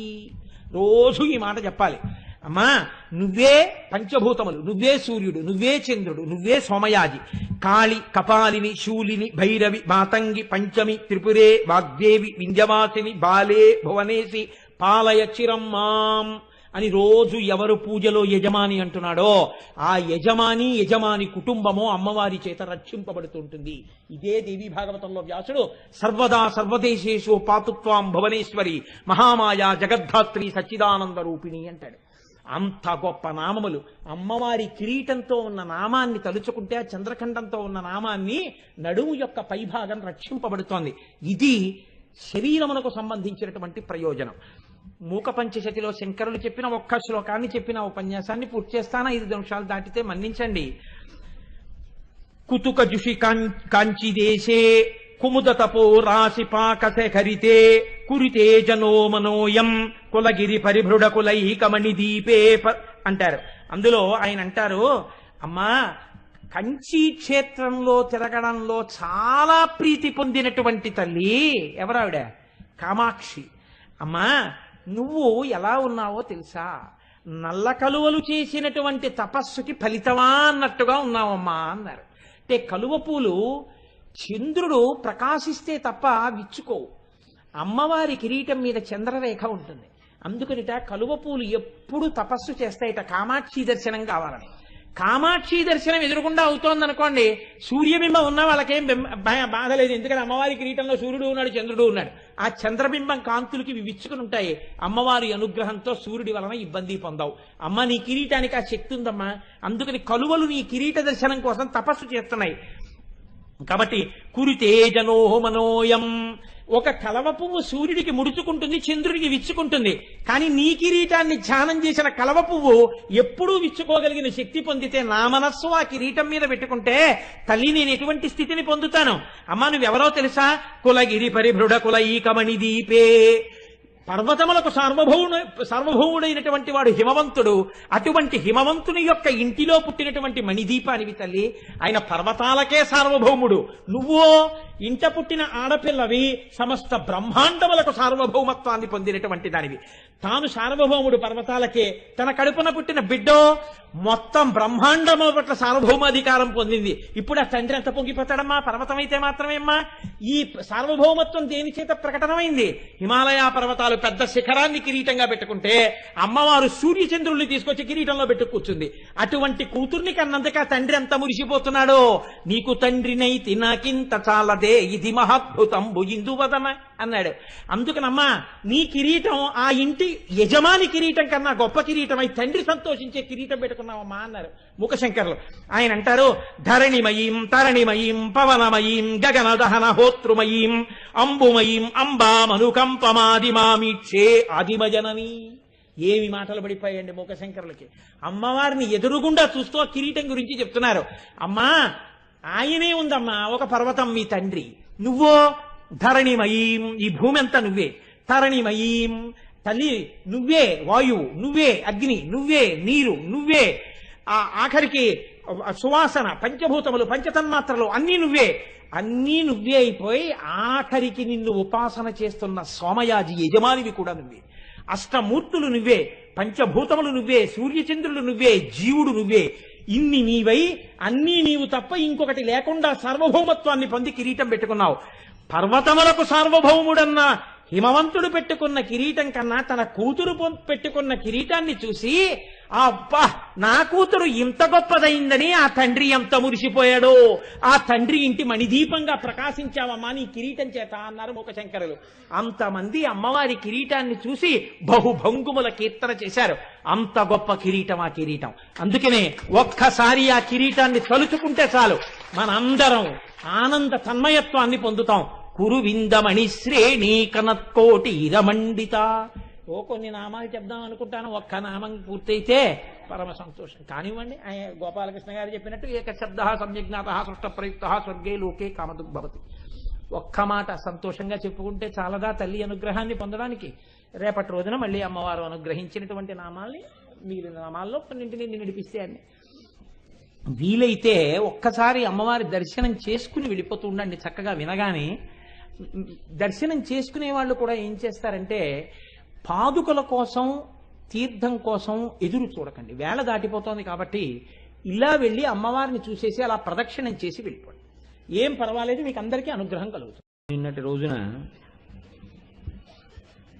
కురువిందమణి శ్రేణి కనత్కోటీరమండిత అన్న నామం గురించి కొంత విషయాన్ని మీకు విజ్ఞాపన చేసి ఉన్నాను. కొంత విషయాన్ని నేను ఎందుకంటున్నాను అంటే, ఎప్పుడు లలితా సహస్రనామ స్తోత్రంలో ఒక నామం గురించి పూర్తిగా చెప్పినట్లు కాదు. ఎందుకంటే ధ్యానంలో ఎన్నో విషయాలు ద్యోతకం చేసుకుని అనుభవించినటువంటి పెద్దలు ఉన్నారు. అందుకని ఆ విషయం అక్కడతో పూర్తిగా చెప్పేశాము అని చెప్పడం కుదిరేటటువంటి విషయం కాదు.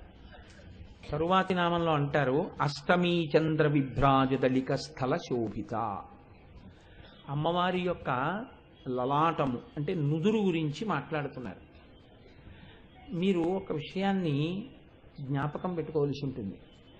సాధారణంగా మనిషి అనుభవించేటటువంటి సమస్తమైనటువంటి రసములు అంటే అతను ఉన్నటువంటి స్థితులు కన్నుల ద్వారా వ్యక్తం అవుతాయి. ఒక శృంగార రసం కన్నుల చేత తెలుస్తుంది, భయం కన్నుల చేత తెలుస్తుంది, లేకపోతే అతను పొందుతున్నటువంటి హాస్యము చేత కలిగినటువంటి సంతోషం కన్నుల చేత తెలుస్తుంది. రెండు మాత్రం నుదిటి చేత తెలుస్తాయి. ఒకటి, అతను దేని గురించైనా కొద్దిగా చికాకులో ఉన్నాడా అంటే సమస్య చేత కలిగినటువంటి దుఃఖము, లేదా ఆ సమస్యకు పరిష్కారము దొరకకపోవడం చేత కలిగినటువంటి పరితాపం. ఇప్పుడు సాధారణంగా అలా ఉంటే ఏమిటంటే కొంచెం ముఖం చిట్లించుకున్నట్టుగా ఉండి అని ఉంటారు. అంటే ముఖం లలాటము ముడత పడుతుంది, ఎందుకంటే ఇలా కుంచుకుంటారు. ప్రసన్నంగా ఉన్నారని గుర్తు ఏంటంటే లలాటం విచ్చుకొని ఉంటుంది, అంటే ఏమి ముడత పడకుండా ఉంటుంది. అందుకని లలాటము చేత రెండు తెలుస్తూ ఉంటాయి. పరితాపమును పొంది ఉన్నాడా, ఏదైనా సమస్యకి విరుగుడు దొరకక ఆలోచన ముద్రలో ఉన్నాడా, లేకపోతే అటువంటి స్థితి లేకుండా ప్రసన్నంగా ఉన్నాడా. ఈ రెండు నుదుటి చేత తెలుస్తాయి. మన నుదురు పుట్టినదాదిగా శరీరం విడిచిపెట్టే లోపల ఎన్ని మాటలో అలా ముడత పడుతుంది, ఎన్ని మాటలో ప్రసన్నంగా ఉంటుంది. దానికి లెక్క లేదు అసలు, ఎన్ని మాటలు ముడత పడుతుందో ఆ నుదురు. అమ్మవారి యొక్క లలాటమును దేని కొరకు చూడాలి, అమ్మవారి లలాటము ఎలా ఉంటుందని చెప్పారు. మీరు చూడండి, సాధారణంగా లోకంలో ఉండేటటువంటి ప్రధానమైన ఇబ్బంది అంతా ఎక్కడ అంటే ఈ రెండింటి చేతే ఉంటుంది. ఒకటి, నేను ఇవాళ ప్రసన్నంగా ఉన్నానండి అంటాడు. అలా అన్నాడని ఇంకో అరగంట తర్వాత ఉంటాడని మీకు నమ్మకం ఏమి ఉండదు. ఆ తర్వాత మీరు వెడితే కొంచెం చికాగ్గా ఉన్నానయ్యా అంటాడు. నేను ఎప్పుడు చికాగ్గా ఉంటాడో తెలియదు, ఎప్పుడు ప్రసన్నంగా ఉంటాడో తెలియదు. ఆయనకి తెలిస్తే మీకు చెప్తాడు, ఆయనకే తెలియదు. కాబట్టి ఆ లలాటము ఎప్పుడు ప్రసన్నంగా ఉంటుందో, ఎప్పుడు పరితాపముతో ఉంటుందో ఎవరు గుర్తుపట్టలేరు. కానీ అమ్మవారి లలాటమును గురించి మాట్లాడుతున్నారు కాబట్టి దానివల్ల మీకేం అర్థం అవ్వాలి? మీ యొక్క పరితాపమునకు ఉపశాంతి అమ్మవారి లలాట దర్శనము చేత ఉన్నది. ఎవరికైనా పరితాపం ఉందనుకోండి, ఏదైనా ఆ పరితాపమునకు ఉపశాంతి దేనివల్ల కలుగుతుంది అంటే అమ్మవారి యొక్క లలాట భాగమును తదేకముగా చూసి నమస్కారం చేస్తే వారి పరితాపము ఉపశమిస్తుంది. ఆవిడ యొక్క లలాటం ఎలా ఉంటుంది అంటే మీరు వెళ్ళి దర్శనం చేయడం అనేటటువంటిది మంచిదే, నేను కాదన్ను. కానీ మీరు ఎప్పుడైనా ఏకాంతంలో దేవాలయంలోకి వెళ్ళి అమ్మవారి యొక్క లలాట దర్శనము చేయలేనటువంటి స్థితిలో ఉండగా అమ్మవారి లలాటమును ఒక్కసారి మనస్సులో దర్శనం చెయ్యాలి అని అనిపిస్తే, అన్నిటికన్నా గొప్పది ఏది అంటే ఎప్పుడు వెళ్ళి దర్శనం చేయడం కాదు, చేసిన దర్శనము యొక్క అనుభూతి ద్యోతకము కావాలి. మంచు ముక్క ఇలా ఉంటుంది, మంచు ముక్క అలా ఉంటుంది అని నేను మీకు ఎంతో వర్ణన చేసి చెప్పాను అనుకోండి, ఆహా అలా ఉంటుందా ఇలా ఉంటుందా, ముట్టుకుంటే చల్లగా ఉంటుందిట అంటారు. ఒక మంచు ముక్క తెచ్చి మీకు తగల్చాను అనుకోండి, అబ్బా ఎంత చల్లగా ఉందో అంటారు. అంటే అనుభూతి వేరు, అర్థం చేసుకోవడం వేరు. అర్థం చేసుకోవడం మంచిదే, అర్థం చేసుకోకుండా దర్శనం చేసుకోవడం మంచిదే. కానీ అర్థం చేసుకోకుండా చేసినటువంటి దర్శనంది చాలా తక్కువ స్థాయి అయితే, అర్థం చేసుకున్న తరువాత చేసినటువంటి దర్శనం అంతకన్నా పై స్థాయిలో ఉంటుంది. దీనికన్నా పై స్థాయిలో ఉండేటటువంటిది ధ్యానమునందు మీరు పొందేటటువంటి అనుభూతి. అమ్మవారి యొక్క లలాట దర్శనము చేత మీరెటువంటి అనుభూతిని పొందుతున్నారు అన్నది మీరు గమనించవలసినటువంటి విషయం. దీనికి వ్యాస భగవానుడు మీరు జాగ్రత్తగా ధ్యానం చెయ్యగలిగితే మీకు చాలా చమత్కారంగా కొన్ని మీరు ధ్యానం చెయ్యడానికి అవసరమైనటువంటి సూచనలను అందించాడు ఈ నామంలో. ఆయన అన్నాడు, అమ్మవారి యొక్క లలాటము అష్టమి నాటి చంద్రుని వలె ఉంటుంది అని అన్నాడు. విభ్రాజ, విభ్రాజ అంటే ప్రకాశించుచున్నది. అళిక స్థల శోభిత, లలాటము అలా శోభించుచూ ప్రకాశించుచూ ఉన్నది. ఇప్పుడు అష్టమి నాటి చంద్రుడు అన్నప్పుడు మనకి చంద్రుడికి శుక్లపక్షం ఉంది, చంద్రుడికి కృష్ణపక్షము ఉంది. శుక్లపక్షంలోనూ ఒక అష్టమి వస్తుంది, పాడ్యమి, విధియ, తదియ, చవితి, పంచమి, షష్ఠి, సప్తమి, అష్టమి వస్తుంది. ఇప్పుడు ఇవాళ పంచమి, షష్ఠి, సప్తమి దాటితే అష్టమి వస్తుంది. అలాగే కృష్ణపక్షం పూర్తయిపోతుంది, అమావాస్య వచ్చేస్తుంది, తర్వాత శుక్లపక్షం మొదలవుతుంది. శుక్లపక్షంలో కూడా అష్టమి వస్తుంది, పాడ్యమి, విధియ, తదియ, చవితి, పంచమి, షష్ఠి, సప్తమి, అష్టమి. ఇది నేను పెద్ద మీకు వివరణ చేయవలసిన అవసరం ఏమి ఉండదు, మీ అందరికీ తెలుసు. శుక్లపక్షంలోనూ అష్టం ఉంటుంది, కృష్ణపక్షంలోనూ ఒక అష్టం ఉంటుంది. శుక్లపక్షంలో అంటే చంద్రుడు పెరుగుతూ ఉంటాడు, కృష్ణపక్షంలో అంటే తరుగుతూ ఉంటాడు. ఇప్పుడు శుక్లపక్షంలో ఉన్నటువంటి అష్టమి నాటి చంద్రుడిలా ఉంటుందా, కృష్ణపక్షంలో ఉన్న చంద్రుడి లాంటి చంద్రుడిలా ఉంటుందా? మీరు నన్ను ఒక మాట అడగచ్చు. శుక్లపక్షంలో ఉన్న చంద్రుడు, కృష్ణపక్షంలో ఉన్న అష్టమి నాటి చంద్రుడు అని మీరు ఎందుకు రెండుగా విడదీశారండి? అసలు శుక్లపక్షంలో ఉన్న అష్టమి నాటి చంద్రుడిలా, కృష్ణపక్షంలో ఉన్న అష్టమి నాటి చంద్రుడు ఉండడా? మనం సహస్రచంద్ర దర్శనోత్సవాలని 80 ఏళ్ళ దగ్గరికి వస్తే చేస్తారు. మనం ఎన్నో మాటలు చంద్రుల్ని చూసి ఉంటాం కదా అందరం. మీరు కొంచెం చెప్పండి, శుక్లపక్షంలో ఉన్న అష్టమి నాటి చంద్రుడికి, కృష్ణపక్షంలోని అష్టమి నాటి చంద్రుడికి ఏమైనా తేడా ఉంటుందా ప్రసాద్ బాబు గారు? ఒక్కలా ఉంటారా? ఇది చమత్కారం. ఏమిటో తెలుసా అండి? ఈ ప్రశ్న ఎందుకు వేయించారంటే వ్యాస భగవానుడు, దీనికి పెద్ద ఎవరో చెప్పక్కర్లేదురా, నువ్వు చూడాలని జ్ఞాపకం పెట్టుకుంటే నువ్వే చూడవచ్చు. ఎన్ని అష్టమి నాటి చంద్రుళ్ళు మనం చూసుంటాం, ఇప్పటికీ ఎన్నో చూసుంటాం. ఖచ్చితంగా శుక్లపక్షంలో అష్టమి నాటి చంద్రుడు ఇలా ఉంటాడు, కృష్ణపక్షంలో అష్టమి నాటి చంద్రుడు ఇలా ఉంటాడు, కాబట్టి అమ్మవారి లలాటం ఇలా ఉంటుంది అని వెంటనే చెప్పగలిగారు అనుకోండి, అంటే మీరు చంద్రబింబాన్ని పరిశీలనం చేస్తున్నారు అని గుర్తు. మీరు చంద్రబింబాన్ని పరిశీలనం చెయ్యట్లేదు అనుకోండి, మీకు ఈ మాట చెప్పగానే ఎన్నాళ్ళు పడుతుంది ధ్యానం చేయడానికి? అదైనా చెప్పగలిగినారు కదండి. 1 నెలలు పడుతుంది. ఎందుకు పడుతుంది అంటే మీరు కృష్ణపక్షంలో వచ్చే అష్టమి నాటి చంద్రుడిని, శుక్లపక్షంలో వచ్చే అష్టమి నాటి చంద్రుడిని చూడాలంటే 1 నెల రమారమి పడుతుంది. పోలీసు సప్తమి నాడు మొదలెట్టాం, 1 నెల అనుకోండి రమారమిగా. 1 నెలలు పడితే ఎప్పుడు శుక్లపక్షంలో మీరు చూశారనుకోండి, ఇలా ఉన్నాడు చంద్రుడు అని గుర్తెట్టుకున్నారనుకోండి, మళ్ళీ ద్వాదశి నాటికి మర్చిపోతారు. కాబట్టి అప్పుడు మళ్ళీ కృష్ణపక్షంలో ఆయన్ని చూసి శుక్లపక్షంలో ఆయన్ని ఎలా ఉన్నాడంటావు అని మళ్ళీ గుర్తు తెచ్చుకోవాలి. అందుకే ఆ ఇబ్బంది లేకుండా ఉండాలంటే ఓ కాగితం మీద మీరు గీసుకోవలసి ఉంటుంది. గీసుకుని అట్టే పెట్టుకోవాలి. మళ్ళీ శుక్లపక్షంలో అష్టమి నాడు కూడా చంద్రుణ్ణి చూడాలి. మీరు చూసి ఇద్దరినీ వేసి చూసుకోవాలి. వేసి చూసుకుని ఇప్పుడు అమ్మవారి యొక్క లలాటమును ఊహించాలి. ఇప్పుడు అమ్మవారి లలాటం చూడడానికి గుళ్ళో కడతాను అనకూడదు, ఇక్కడ చూడాలి, ఇక్కడ చూసేయగలగాలి. ఎందుకని మీ లలాటం ఎలా ఉంటుందో ఇంచుమించు అమ్మవారి లలాటము అలాగే ఉంటుంది. కాబట్టి ఇప్పుడు అమ్మవారి లలాటాన్ని చూడాలి మనస్సులో, కళ్ళు మూసుకుని ఇలా ఉంటుంది. ఇప్పుడు ఇందులో ఈ రెండింటిలో ఏది చూడాలి? ఇది అని కనిపెట్టాలి.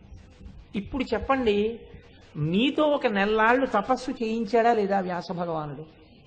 1 నెల్లాళ్ళు వసిన్యాది దేవతలు మీతో ప్రయత్నం చేయించారా?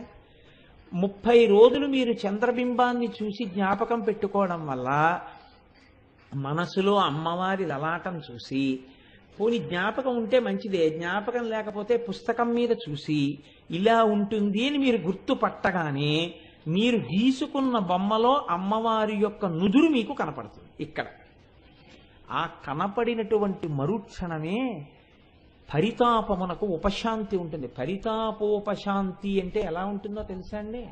ఇది దీర్ఘకాలం ఉండేటటువంటి పరితాపములు ఉంటాయి కొన్ని. ఇవి జీవితాంతం అనుభవిస్తూనే ఉంటారు దుఃఖం. ఇలా అనుభవించవలసినటువంటి పాపం 1 జన్మతో పోయేటట్టు ఉండదు. అది ఎన్ని జన్మలో అనుభవించవలసి ఉంటుంది. అలా అనుభవించవలసినటువంటి పరితాపం ఏదుందో దాన్ని మీరు అలా చూసిన ఉత్తర క్షణంలో తీసేస్తుంది అమ్మవారు.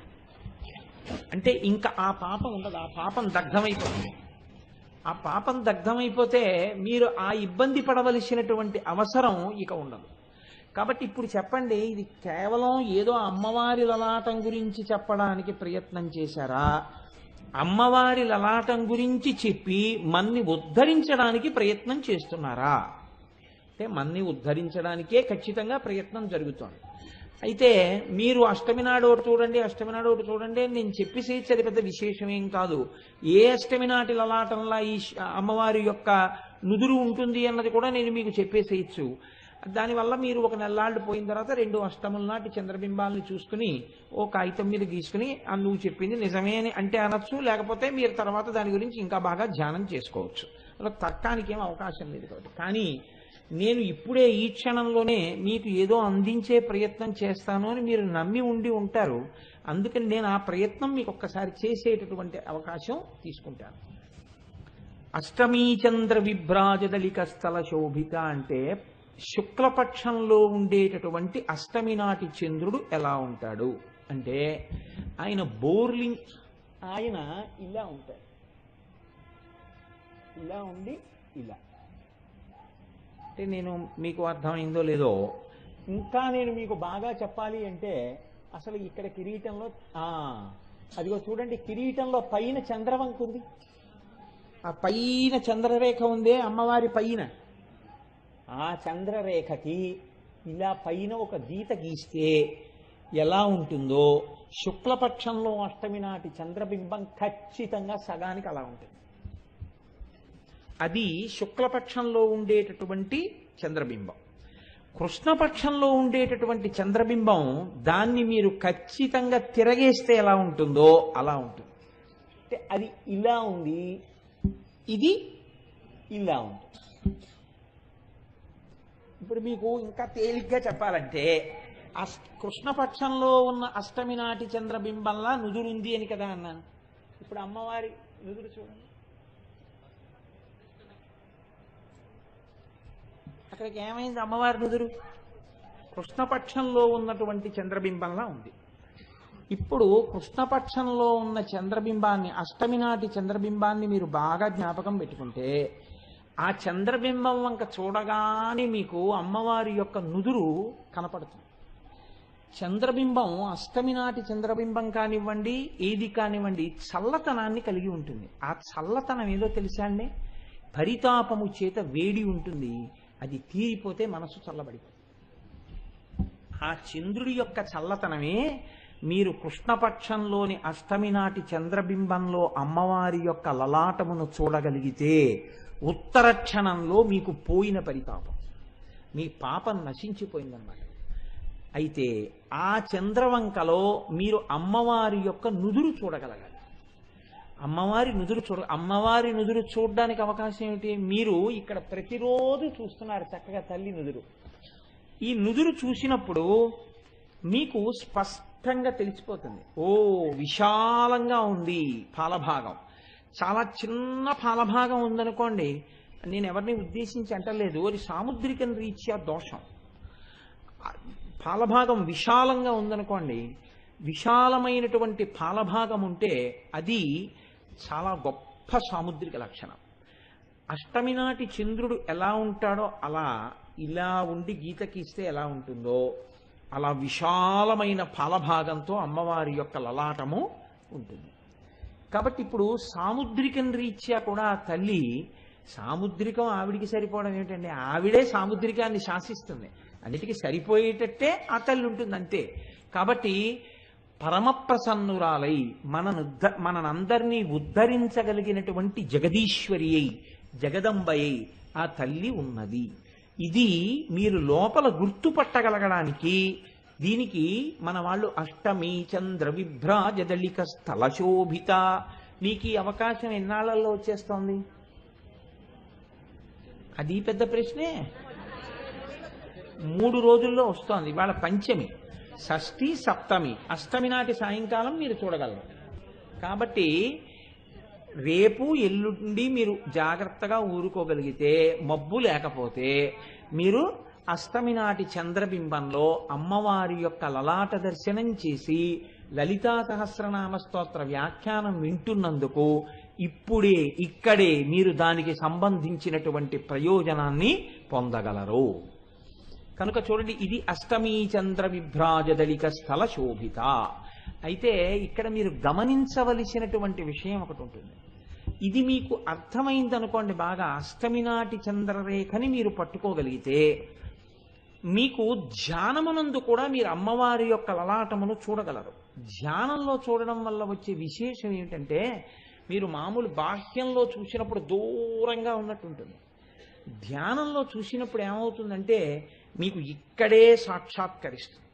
ఇక్కడే సాక్షాత్కరించినప్పుడు బహు దగ్గరగా ఇక్కడే అమ్మవారి యొక్క లలాటాన్ని మీ ఆజ్ఞాచక్రం మీద మీరు చూడగలుగుతారు. చూసినప్పుడు మీరు పొందేటటువంటి ప్రయోజనం బహు విస్తారంగా ఉంటుంది. కనుక ఆ అమృతపు జల్లు, ఆ చల్లతనం మీ మీద పడుతుంది. ఆ పడినప్పుడు మీరు ఎంతటి వైభవాన్నైనా పొందుతారు. లలితా సహస్రానికి ఉన్నటువంటి గొప్పతనం ఏమిటంటే ఏ నామం అయినా మిమ్మల్ని ఉద్ధరిస్తూ ఉంటుంది. ఆ నామాన్ని అనుసంధానం చేసుకోవడం చేత కావాలి. అది చేతకానంతసేపు అది అమ్మవారికి నామం అని అనుకుంటే అంతకన్నా అప్రయోజనమైనటువంటి విషయం ఇంకోటి ఉండదు. ఆవిడికి మీరు ఎన్నో గుణాలు ఎన్నో విశేషణాలు చెప్పవలసిన అవసరం ఏం లేదు. అది మీకు ఎలా సమన్వయం చేసుకోగలుగుతారు, ఇది మీరు పట్టుకోవలసి ఉంటుంది. మీరు చూడండి, లోకంలో కొన్ని మాటలు ఉన్నాయి. అమ్మవారి గురించి ఎప్పుడైనా మాట్లాడితే అమ్మవారి ముఖ కమలము అన్న మాట మాట్లాడతాం, ముఖాబ్జము, లేకపోతే పద్మముఖి, పద్మము వంటి ముఖము కలది అంటాం. కానీ లలితా సహస్రంలో కానీ సౌందర్యలహరిలో కానీ అసలు ఈ మాటలు వాడలేదు. చంద్రుడితోటే పోల్చారు. సౌందర్యలహరిలో శంకర భగవత్పాదులు చేసిన ఈ చంద్రుడితో పోల్చే చెప్పారు. అలాగే వసిన్యాది దేవతలు చెప్పిన చంద్రుడితో పోల్చే చెప్పారు. దీని వెనకాతల ఇంకేమైనా రహస్యం దాగి ఉందా మీరు పట్టుకోగలిగితే, అసలు అమ్మవారికి పరితాపం నేను తీరుస్తాను మీకు అన్న రహస్యాన్ని దేని ద్వారా మీకు చెప్తోందో కూడా మీకు తెలిసిపోతుంది. చాలా తేలికండి, ఇది పెద్ద విషయం ఏం కాదు. ఇది విన్నాక మీరు అంటారు ఇవన్నీ మాకు తెలుసండి, మీరు చెప్తున్నారు అంతేకాని అంటారు. శుక్లపక్షము అంటే చంద్రకళలు పెరుగుట కదండి, కృష్ణపక్షము అంటే చంద్రకళలు తగ్గుట. చంద్రకళలు పెరిగితే ఎన్ని కళలు పెరుగుతాయి? 15 పెరుగుతాయి. 15వ నాడు పౌర్ణమి వచ్చేస్తుంది. అలాగే ఎన్ని కళలు తరుగుతాయి? 15. 15వ నాడు అమావాస్య వస్తుంది. కాబట్టి తరిగినవి ఎందులోకి తరుగుతున్నాయి, పెరుగుతున్నవి ఎందులోంచి వచ్చి పెరుగుతున్నాయి. పెరగడం తరగడం ఎందులోంచో ఒక దాంట్లోకి వెళ్ళడం, ఒక దాంట్లోంచి రావడం జరగాలి కదా. ఈ మూలభూతమై అసలు ఎందులోంచి ఈ కళలన్నీ వస్తున్నాయో, ఎందులోకి ఈ కళలు వెడుతున్నాయో ఆ కళకే లలిత అని పేరు. అదే లలితా కళ, ఆద్య కళ, చిత్కళ, శ్రీకళ, మహానిత్య అని పిలుస్తారు. అంటే ఇవాళ కృష్ణపక్షంలో ఉన్నటువంటి పంచమి కాబట్టి ఇవాళ తిథిలో ఉన్న నిత్య నీలపతాక, మహావజ్రేశ్వరి నిత్య, శివదూతి కులసుందరి, త్వరిత త్వరిత. ఇప్పటి వరకు అలా ఒక పేరే శుక్లపక్షంలో కృష్ణపక్షంలో కూడా వచ్చిందా? ఒక్క అష్టమి తిథి నాడు మాత్రం ఇటు నిత్య అటు నిత్య కూడా ఎవరొచ్చారు? ఒక్కరే వచ్చారు, త్వరిత. ఇక్కడికి గుర్తుపెట్టుకోండి, అష్టమి తిథి నాడు ఒక్కసారే ఒక నిత్యే వచ్చింది, శుక్లపక్షంలో కృష్ణపక్షంలో కూడా. ఇంకా ఏ తిథి నాడు అలా ఒకే నిత్య రాలేదు. దీని తర్వాత చూద్దాం, పౌర్ణమి అమావాస్య వరకు. ఇప్పుడు ఏ తిథి దగ్గర ఉన్నారు? అష్టమి. తర్వాతది కులసుందరి శివదూతి, నిత్య మహావజ్రేశ్వరి, నీలపతాక వహ్నివాసిని, విజయ భేరుండ, సర్వమంగళ నిత్యక్లిన్న, జ్వాలామాలిని భగమాలిని, చిత్ర కామేశ్వరి. అంటే ఏ తిథి నాడైనా అవే ఒకే పేరున్నటువంటి నిత్యలు వచ్చాయా? లేదు. ఒక్క అష్టమి తిథి నాడు మాత్రమే ఒకే పేరున్నటువంటి నిత్య శుక్లపక్షంలోనూ కృష్ణపక్షంలోనూ కూడా ఉంది. ఇలా ఎందుకుంటుందో తెలుసా అండి? ఆ నిత్యలు ఉండేటప్పుడు అష్టమి తిథి నాటి నిత్య మాత్రం శుక్లపక్ష కృష్ణపక్షాల్లో ఒక్కటే ఉండడానికి ఒక్కటే కారణం ఉంది. ఈ త్వరిత అనబడేటటువంటి నిత్య చంద్రబింబంలో ఎప్పుడు ఉంటుందో అప్పుడు త్వరితం ఫలదాయిని. మీరు ఇలా చూసి నమస్కారం చెయ్యగానే మీ కోరిక తీర్చేస్తుంది. చాలా తొందరగా కోరిక తీర్చగలిగినటువంటి శక్తి ఎప్పుడుంటుంది అంటే అష్టమి తిథి నాడు ఉంటుంది. అష్టమి తిథి నాడు ఉండేటటువంటి చంద్రబింబములో ఉన్నటువంటి నిత్యకి ఆ శక్తి ఉంటుంది. ఆ నిత్య లలిత అనబడేటటువంటి ఆద్య కళలోంచి వస్తోంది ఆ కళ. అందుకని ఇప్పుడు ఈ త్వరిత మీకు సద్య ఫలితాన్ని ఇచ్చి చాలా తొందరగా మీ కోరిక తీరేటట్టుగా చెయ్యగలదు. అంటే పరితాపోపశమనము చాలా తొందరగా పొందడానికి హేతువైన నిత్య అష్టమి నాటి చంద్రబింబంలో ఉంది.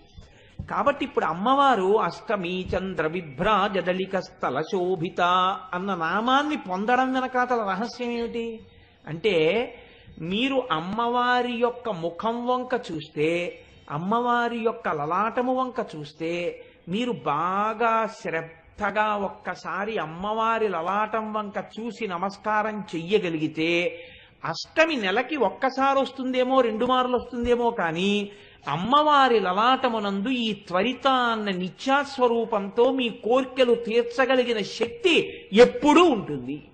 కాబట్టి అమ్మవారి లలాటమును తలుచుకున్న, ఈ నామం చెప్పిన, ధ్యానంలో చూసిన ఏమవుతుంది? చాలా తొందరగా మీ యొక్క పరితాపము తగ్గి మీ కోర్కెలు తీరుతాయి. అందుకని ఆవిడ్ని అష్టమీ చంద్ర విభ్రాజదళిక స్థల శోభిత అని పిలిచారు. చూడండి, అందుకే నేను మీతో ఒక మాట మనవి చేసింది.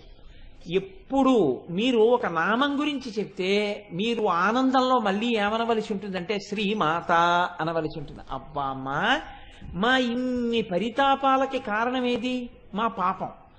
మా పాపాన్ని తొలగడేయడానికి నువ్వు ఇచ్చిన పరిష్కారం ఏమిటి? నువ్వు అటువంటి నుదురు పెట్టుకుని కూర్చోవడం. మేము ఆ నుదుటి వంక చూసి నమస్కారం చేస్తే చాలు, మా పాపం అంతా పోతోంది. పరితాపోపశమనం అంటారు శంకరాచార్యులు వారు. ఆ పరితాపం అంతా ఉపశమనాన్ని పొందింది. అమ్మా, నీ లలాట దర్శనం చేత మాకు ఇంత భాగ్యాన్ని కృప చేస్తున్నావా? ఎంత అదృష్టవంతులం తల్లి అంటాం. చూడండి, భాగ్యము దేని చేత నిర్ణయింపబడుతుంది అంటే లలాటము చేత చెప్తారు పెద్దలు. సాముద్రికంలో విశాలమైనటువంటి లలాటం ఉంటే అతను భాగ్యవంతుడు అని చెప్తారు. లలాటము కుంచుకుపోయింది అనుకోండి, ఇక్కడ వరకు వెంట్రుకలు వచ్చేసాయి అనుకోండి, ఇక్కడి నుంచి తలకట్టు బయలుదేరిపోయింది అనుకోండి, భాగ్యము కొంచెం తక్కువగా ఉంటుంది అని. అందుకని పెళ్లి విషయంలో కూడా ఈ సాముద్రికాన్ని చూడడం అలవాటైన పెద్దల్ని తీసుకుని పెడతారు పెళ్లి చూపులకి.